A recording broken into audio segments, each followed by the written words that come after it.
할렐루야. 성탄의 계절입니다. 성탄절이 되면 어김없이 한 가지 하는 일이 있는데 이렇게 교회 안팎에 성탄절 트리를 세우는 일입니다. 언제부터 이 트리를 세웠을까요? 기록에 보니까 여러 가지 기록이 많이 있는데 구체적인 기록은 아마 8세기경부터 시작되었다고 그렇게 전해지고 있습니다. 가장 강력한 어떤 그 현대적 트리는 16세기 지금부터 500년 전 마틴 루터에 의해서 이 트리가 정착이 되었다는 설이 유력합니다. 마틴 루터가 크리스마스 이브날 저녁에 숲속을 산책하던 중에 눈이 덮인 전나무 위로 달이 떠올랐는데 이 달에서 비추는 그 눈에 비추는 빛이 아주 환하게 비추었다고 합니다.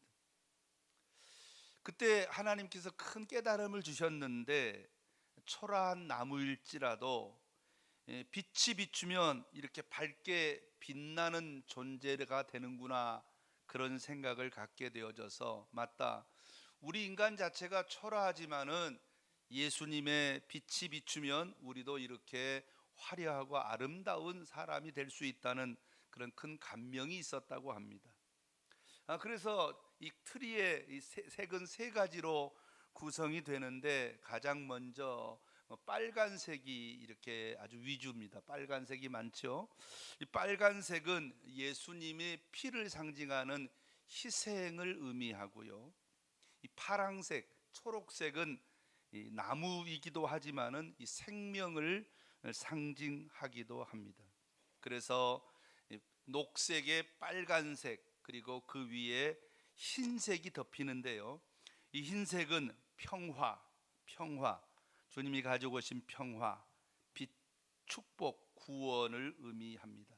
그래서 이렇게 항상 이와 같이 이 초록색과 빨간색과 흰색을 위주로 해서 예수님이 가지고 오신 생명과 희생을 통한 생명과 그분이 주신 우리에게 평화의 은혜, 샬롬의 은혜, 축복의 은혜, 빛이 되는 은혜, 이 세상에서 복의 근원으로 살아갈 수 있는 놀라운 은혜를 상징하고 그것을 사모함으로 트리를 진열한다고 합니다. 우리 모두가 성도 여러분들께서 이 성탄절에 이 놀라운 은혜와 사랑이 여러분들 가운데도 충만하시기를 주님의 이름으로 축원합니다.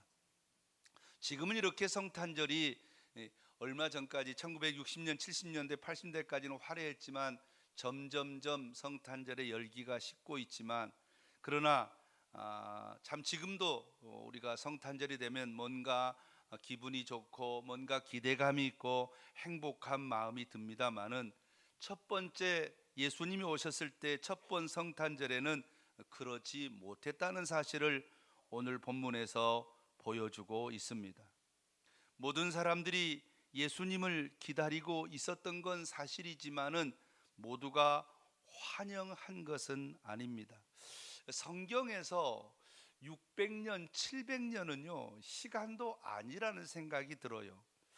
오늘 5장 2장 6절 말씀에 보면 유대 땅 베들레헴아 유대 고을 중에 너는 가장 작지 않도다라는 이 말은 미가서 5장 2절에 나온 말씀인데, 이 미가 선지자는 어느 시대 사람이냐면 이사야 선지자와 같은 예수님 오시기 전 700년 전 사람입니다. 그때 예언했으니까 700년 후에 여전히 이 사람들이 이 사실을 알고 있다는 사실이 아주 대단한 어떤 지혜요, 지식이요, 전달력이라고 할 수 있습니다. 그러나 모든 사람들이 그렇게 지식으로 알고 있었지만은 그것을 기다리고 환영한 것은 아닙니다. 오늘 본문에 보면 예루살렘의 지도층 인사들 가운데 제사장들과 서기관들은 어떻습니까? 알고 있었지만 그들은 예수님을 경배하거나 환영하지 않았습니다. 예루살렘에서 베들레헴까지는 불과 한 7, 8km 정도 되는 짧은 거리입니다.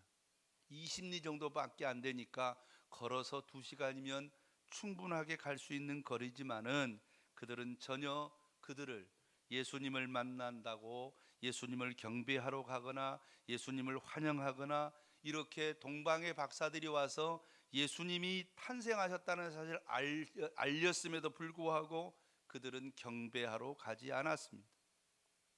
헤롯은 어떻습니까?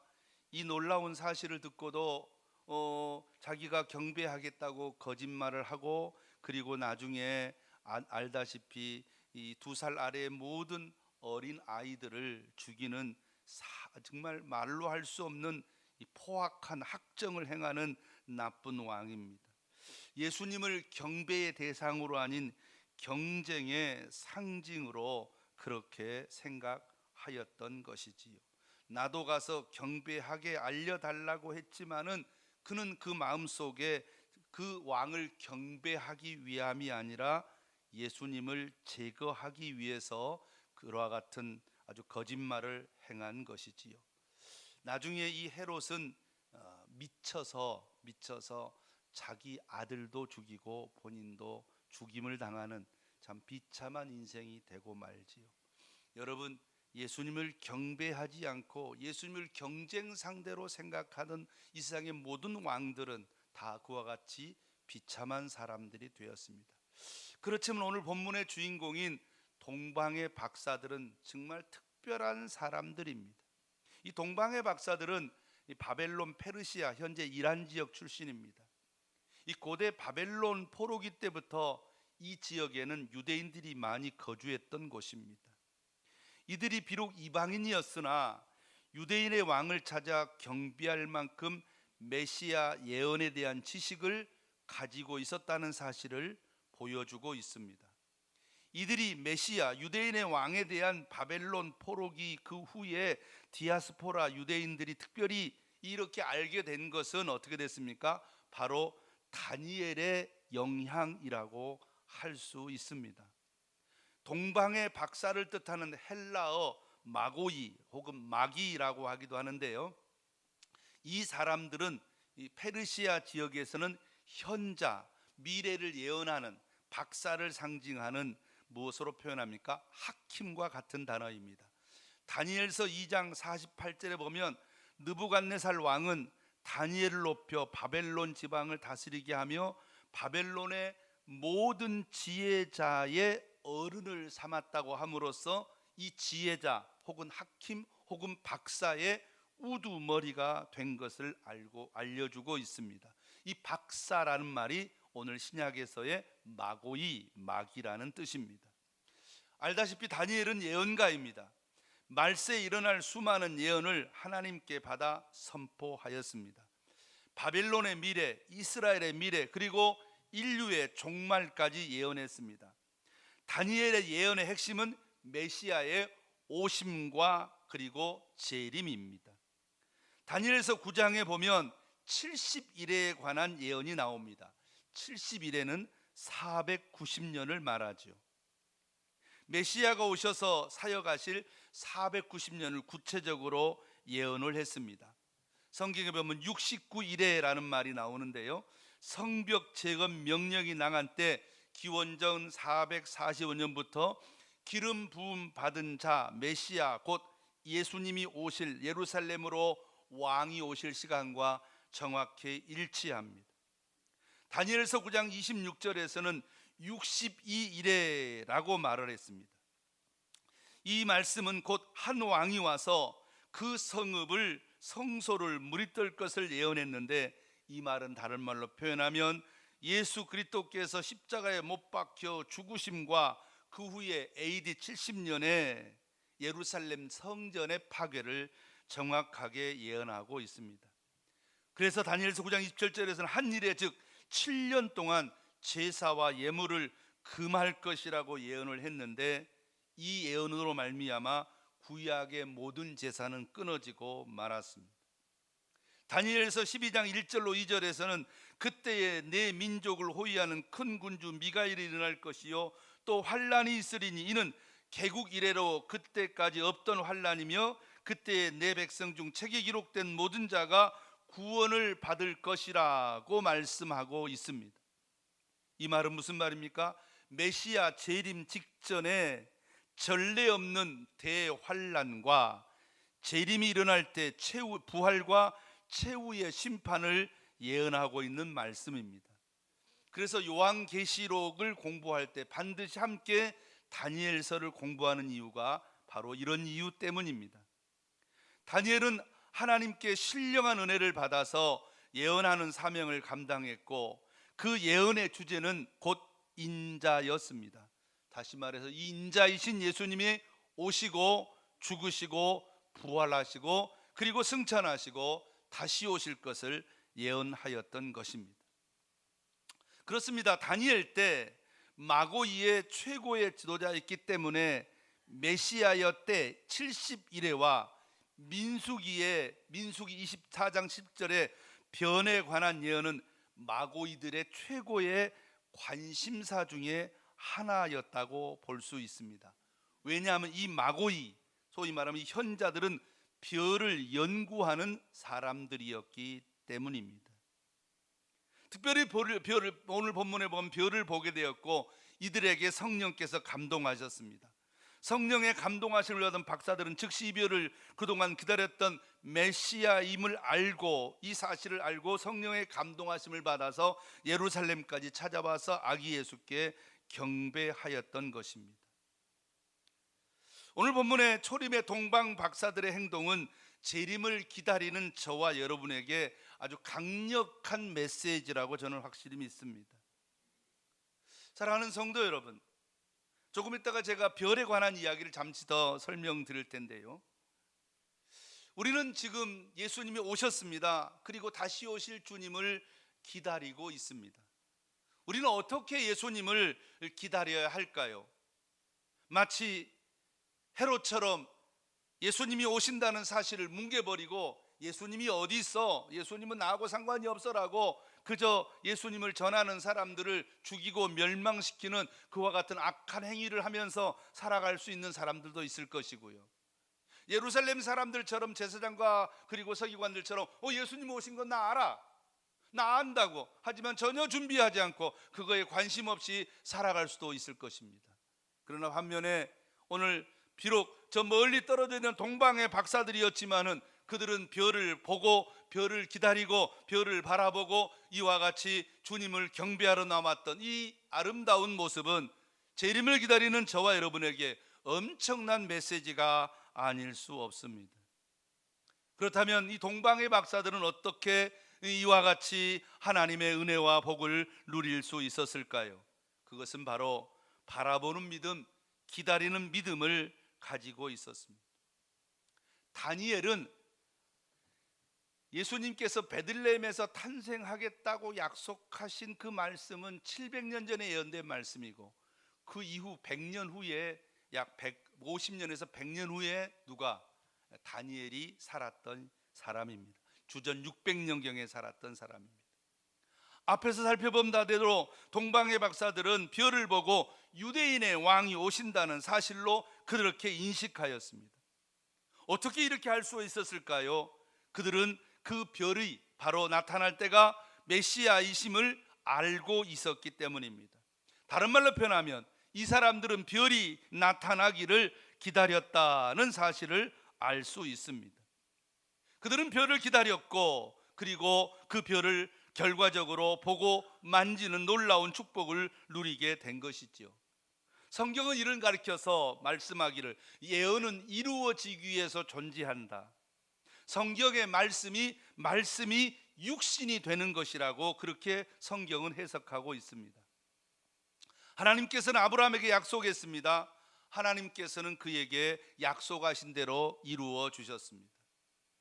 여러분, 요셉이라는 사람은 앞으로 430년 후에 하나님께서 여러분들을 출애굽시킬 것이라고 그렇게 예언했습니다. 그리고 출애굽한 후에 출애굽할 때 나의 해골을 메고 나가라고 그렇게 유언을 합니다.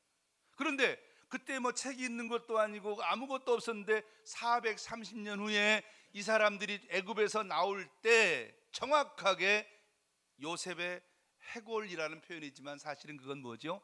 요셉의 미라죠.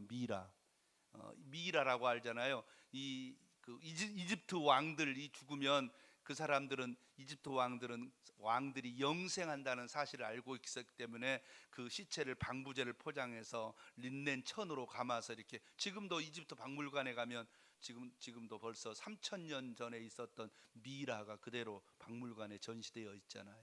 그렇게 해서 만들어 놓았는데 그것을 메고 나왔다고. 참 신기한 일입니다. 어떻게 400년 후에 입으로 전달된, 문서로 남겼는지는, 문서가 있었는지 모르겠지만 입으로 전달된 이야기를 400년 후에 그들은 요셉을 메고 나왔을까요? 그만큼 그 예언을 뭐 했다는 겁니까? 믿었다는 것을 우리에게 증명하고 있습니다. 성도 여러분, 예수님은 부활하시고 승천하시면서 우리에게 다시 오시겠다고 약속하셨습니다. 제가 이 설교를 준비하면서 이 재림을 기다렸던, 주님의 재림을 기다렸던 아주 유명한 목사님이 한 분 있더라고요. 그 목사님이 누구입니까? 손양원 목사님이었습니다. 그분이 부른 아주 찬송이 하나 있더라고요. 주님 고대가. 낮에나 밤에나 눈물 머금고 내 주님 오시기만 고대합니다. 가실 때 다시 오마 하신 예수님, 오주에 언제나 오시렵니까? 고적하고 쓸쓸한 빈들판에서 희미한 등불만 밝히어 놓고 오실 줄만 고대하고 기다려오니 오주여 언제나 오시렵니까? 3절은 참 압권이죠. 제가 잘 못하지만 한번 그 손양원 목사님 불렀던 그 곡조를 따라 한번 불러보겠습니다. 먼 하늘 이상한 구름만 떠도 행여나 내 주님 오시는가 해. 머리 들고 멀리 멀리 바라보는 맘, 오 주여 언제나 오시렵니까? 천년을 하루같이 기다린 주님, 내 영혼 당하는 것 볼 수 없어서. 여기까지 하겠습니다. 여러분, 믿음의 선배들은 이렇게 주님을 기다렸습니다. 그러면 어떻게 우리가 주님을 기다릴까요? 주님을 기다린다는 말이 무슨 말일까요? 여러분 꼭 기억하십시오. 따라합시다. 오늘 밤에 주님이 오시면 내가 구원받을까? 그러면 어떻게 확인할 수 있을까요? 따라합시다. 내 마음에 예수님이 계신가? 우리는 매일매일 질문해야 됩니다. 내 마음에 예수님이 계신가? 예수님이 계시다면 내가 이렇게 말할까? 예수님이 계시다면 이렇게 행동할까? 예수님이 계신다면 이렇게 함부로 살까? 그럴 수 없죠. 오늘 오실지 내일 오실지 알지 못하는 주님 앞에 우리는 날마다 질문해야 됩니다. 내 마음에 진짜 예수님이 살아계신가? 그리고 예수님이 살아계시다면 나는 어떻게 살까? 어떻게 말할까? 어떻게 아내를 사랑하고, 어떻게 남편을 사랑하고, 어떻게 자녀를 기르고, 어떻게 교회를 섬기고, 어떻게 신앙생활하고, 어떻게 주의 사자와 관계를 맺으며, 어떻게 성도들과의 관계를 맺고, 어떻게 이웃과 관계를 맺으며 어떻게 살까? 누구처럼? 예수님이 내 마음속에 계신다면 우리는 작은 예수처럼 살게 될 것입니다. 그러나 많은 사람들이, 미안합니다, 주님이 오심을 기다린다고 말하지만은 마음속에 예수님이 없습니다.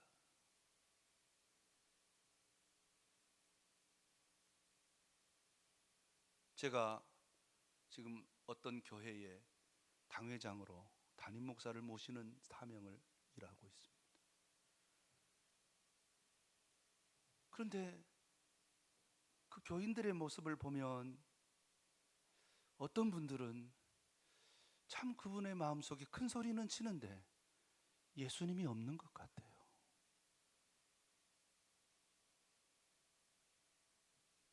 성도 여러분, 날마다 질문해야 됩니다. 우리는 두 가지의 종말을 가지고 있습니다. 첫 번째 종말은 개인의 종말입니다. 개인의 종말. 오늘 내가 죽을지 내일 내가 죽을지 알 수 없습니다. 오늘 밤에라도 주님이 나를 부르시면 그냥 다 놓고 가는 겁니다. 어느 순서는 있어도 가는 순서는 없습니다. 나이가 상관이 없습니다. 연세가 많은 어른, 나보다도 오래 살 수도 있고 나이 어린 제가 먼저 하나님께 부름받을 수 있습니다. 하나님이 날 부르시면 내가 과연 하나님의 품에 안겨서 잘했다 칭찬받는 믿음의 종이 될 수 있을까? 우리는 매일매일 순간순간 내 마음속에, 내 마음 내 중심에 예수님이 살아계신가를 질문해보고, 예수님이 살아계신다고 믿는다면 내 입술에서, 내 생각에서, 내 삶에서 그 말이, 그 생각이, 행동이 드러나야 될 줄로 믿습니다. 여러분, 우리가 어떤 밥을 먹었느냐에 따라서, 우리가 어떤 생각을 먹었느냐에 따라서, 우리가 어떤 생각을 가지고 있느냐에 따라서 어떻습니까? 말이 달라지고 생각이 달라지지 않습니까? 만왕의 왕 계신 예수님이 내 안에 계신다. 나는 그 예수님을 믿고 살아간다. 그런데 그 만왕의 예수님께서 아무런 변화를, 내 삶의 변화를 일으키지 않고 나의 삶이 전혀 옛날과 똑같다. 이건 있을 수 없는 일입니다. 오늘 이 아침에 예수님의 이 성탄절의 계절을 맞이해서 정말 그 동방의 박사들은 600년 동안을 별이 나타날 때를 기다리면서 기다리다가 600년 후에, 그러니까 어떻습니까? 마치 400년 후에 너희들이 출애굽할 거야 라고 말했던 그 말을 듣고 어떻게 했어요? 요셉의 해골을 메고 나왔던 이스라엘 백성들이나 600년 전에 아버지가 죽으면서 그 아버지의 아버지가 죽으면서 앞으로 별이 나타날 텐데 그 별이 바로 이 세상을 구원할 메시아라고 전해주었는데, 그 바벨론에 있는 이 택함받은 백성들도 아닌 사람들이 600년을 기다리다가 600년 후에 나타난 별을 보고 찾아와서 경배했다는 것, 기가 막히지 않습니까? 우리는 주님을 기다리고 있습니다. 어떻게 기다립니까? 내 마음에 주님을 모시고, 오늘 밤에라도 하나님 나를 불러가시면 그 어떤 사람도 공부를 많이 했냐 조금 했냐, 나이가 많으냐 적으냐, 돈이 많냐 적냐, 착한 일을 많이 했냐 조금 했냐, 그거보다 더 중요한 건 그 마음에 예수님이 주님으로 모시고 살고 있는가. 우리 모든 성도들 정말 이 아침에 여러분의 심령 가운데 예수로 충만해지기를 주의 이름으로 축원합니다. 오늘 본문의 두 번째로 생각해 볼 말씀은 오늘 본문 2절에 나와 있는 그의 별입니다. 이 별은 참 중요한 의미를 가지고 있습니다. 본문을 이해하는 핵심입니다. 이 별은 민수기 24장 17절에 나옵니다. 한 별이 야곱에게서 나오며 한 규가 이스라엘에서 일어나서 모압 이쪽 저쪽을 쳐서 무찌르고 또 셋의 자식을 멸하리로다 라는 말씀입니다. 이 약속의 말씀이 나온 배경은 이렇습니다. 이스라엘이 광야 여정의 막바지에 요단 동편 모압 평지에 진을 쳤습니다. 모압 왕 발락이라고 하는 사람이 엄청난 이스라엘 백성을 보고 공포를 느꼈습니다. 그러다 이 발락은 어떻게 이 군사력으로는 도저히 이스라엘을 이길 수 없다고 생각하자 발람이라는 이 누구를, 이 바벨론 쪽에 있는 현자입니다. 바벨론 쪽 제사장, 다른 말로 표현하면 아까 마귀하고 비슷한 사람인데, 이 사람을 불러다가 뭐 하도록? 이스라엘 백성을 저주하도록 돈을 주고 이렇게 유혹했습니다. 4번이나 저주하라고 했지만은 그때마다 이 발람이라는 선지자는 저주하지 못하고 축복했습니다. 네 번째 축복의 내용이 무엇이냐면 바로 민수기 24장 17절 말씀, 한 별이 야곱에서 나오며 한 규가 이스라엘에서 일어나입니다. 다른 말로 표현하면 이스라엘은 민족은 저주받은 민족이 아니라 오히려 하나님께 택하시고 축복받은 민족이며 장차 이 민족에게서 강력한 왕이 나올 것인데 그가 곧 인류의 구원자가 될 것이라는 예언을 누구에게? 오히려 바벨론 시절에 그 뒤로 넘어가서 700년 전에, 그로부터 예수님 오시기 전에 1000년 전에 이 사람의 입을 통해서 예언을 하게 된 것입니다. 그러니까 다니엘이 가서 말하기를, 야, 오늘 이 민수기 24장 한 별, 이 별은 너희네 선배인 이 발람이라고 하는 선지자가 하나님의 놀라운 이 영감을 받아서 예언한 내용이야. 그러니까 이 별이 나타나는 것은 곧 인류의 메시아가 올 거야. 별은 영광과 통치, 규는 왕권을 상징합니다. 창세기 12장 23절 말씀에 아브라함에게 약속하신 말씀이지요. 너를 축복하는 자에게는 내가 복을 내리고 내가 너를 저주하는 자에게는 저주하리니 라고 했습니다. 사랑하는 성도 여러분, 무슨 말이죠? 이스라엘은 아무리 저주한다 해서 저주할 수 없다는 것입니다. 땅의 모든 족속이 너로 말미암아 복을 받을 것이라. 발람은 오히려 저주를 강요하다가 그 대가로 자기가 저주를 받고 죽었습니다. 발람의 연중 특별히 한 별이 야곱에서 나온다라는 말은, 이 말은 다른 말로 표현하면 우리 하나님은 축복을, 저주를 축복으로 바꾸시는 분이라는 사실입니다. 사도행전 13장 3절 말씀에 하나님이 죽은 자 가운데서 그를 살리셨으니라는 말은 이스라엘 백성들, 제사장들과 바리새인들은 하나님의 아들 예수를 저주하는 식으로 죽였으나 오히려 그 저주가 우리 하나님의 은혜로 부활의 능력으로 바꾸어서 축복으로 바꾸어진 줄 믿으시기를 주의 이름으로 축원합니다. 자, 그렇다면 저와 여러분은 어떤 삶을 살아야 할까요? 한 별이 이스라엘에서 나오며 저주를 축복으로 바꾸시는 하나님, 저와 여러분이 이 세상에 살면서 한마디로 표현하면, 결론적으로 말씀드리면 아무리 저주해도 교회는 망하지 않습니다. 오히려 교회를 저주하는 사람이 망할 수밖에 없지요.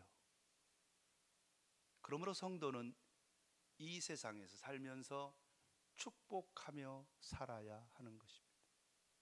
축복하면서 교회를 축복하고 이웃을 축복하고 형제를 축복하고, 우리는 복의 근원이니까요. 여러분, 축복하며 살기를 주의 이름으로 축원합니다. 축복이 무엇입니까? 가장 큰 축복은 전도입니다. 전도. 쉽게 하는 축복이 있습니다. 입술을 열어서 축복하는 일입니다. 주보에 보시면 성탄절, 새벽 기도회, 축하 새벽 기도회가 있는데, 성탄 축하 새벽 기도회는 새벽송 예배입니다. 옛날에는 우리가 집집마다 다니면서 이렇게 새벽송을 했는데, 그 이유는 무엇입니까? 집집마다 예수님이 가지고 오신 놀라운 은혜와 사랑을 축복하며 다니는, 가정마다 축복하는 일이었습니다. 아마 전 모르긴 몰라도 제가 제 믿음으로는 우리 대한민국이 이렇게 복을 받게 된 비결 중에 하나가 아마 성탄절 새벽송을 통해서 집집마다 축복했기 때문이 아닌가, 저는 그렇게 믿고 싶습니다. 그런데 이제 이 시대가 변해서 이 일들이 점점 줄어들고 있습니다. 그래서 고민을 하다가 이렇게 저는 계획을 세웠습니다. 성탄절 새벽에 다 갈 수는 없지만 우리 노인정 우리 마을회관 앞에서 새벽 기도를 모이려고 합니다. 모여서 함께 예배하고 온 마을과 온 고성과 온 이 거류면과 동해면과 마한면 일대를 우리가 주님의 이름으로 축복하는 그런 시간을 가지려고 합니다. 여러분 많이 나오시고, 성탄절 새벽 기도에는 본당에 드리는 게 아니라 마을회관 앞에서 드리겠습니다. 여러분, 축복하는 일, 입만 열면 축복하고, 입만 열면 사랑하고, 입만 열면 감사하고, 여러분 축복하고 감사하는 여러분 되기를 주의 이름으로 축원합니다. 축복하는 일의 최고는 전도요 선교입니다. 어떻게 주님을 기다릴까요? 축복하며 기다리고 전도하며 기다립니다. 마지막으로 오늘 동방 박사들이 저 동방에서부터 뷰의 변을 보고 왔습니다. 왜 왔습니까? 왜 왔어요? 예배하기 위해서, 아기 예수께 예배 드리기 위해서 왔습니다. 우리가 남은 여생 주님의 재림을 기다리면서 어떻게 주님의 재림을 기다립니까? 따라합시다. 예배하면서 기다립니다. 할렐루야. 예배 드리면서 예배를 소중하게 여기고, 동방의 박사들은 유대인의 왕으로 나신 메시아가 태어난 것을 기억하고 그냥 오지 않고 황금과 유향과 모략을 드렸다고 합니다. 사랑하는 성도 여러분, 우리에게 생명 주시고 은혜 주신 우리 주님 앞에 우리 것을 아낌없이 이와 같이 예물을 드리면서 예배하면서 주님과 동행하는 믿음의 종들 되시기를 주의 이름으로 축원합니다. 이번 성탄절에는 다시 오실 주님을 기다리면서 초림의 이 동방의 박사들처럼 우리도 깨어서 주님을 마음속에 모시고 매일매일 주님과 동행하는 믿음의 종들 되시고, 주님의 종들이 되어서 날마다 누구를 만나든지 축복하며 또 예수 안 믿는 사람을 만나면 이와 같이 전도하며 선교하며, 그리고 하나님 주는 은혜 앞에 마음과 성품과 뜻을 다하여서 경배와 찬양으로 영광을 돌린다면 우리 하나님은 동방의 박사들처럼 저와 여러분을 인정해 주시고 축복해 주시고, 오늘 동방의 박사들이 나중에 성령의 이끌림 받아서 다시 고국으로 돌아가게 된 것처럼 평생에 우리 하나님께서 저와 여러분의 삶을 성령을 통하여 인도하여 주심으로 형통하고 아름답고 복된 삶을 살게 될 줄 믿습니다. 이 놀라우신 은혜가 이번 성탄절에 우리 모든 성도들에게 충만하시기를 주님의 이름으로 축원합니다. 기도하겠습니다.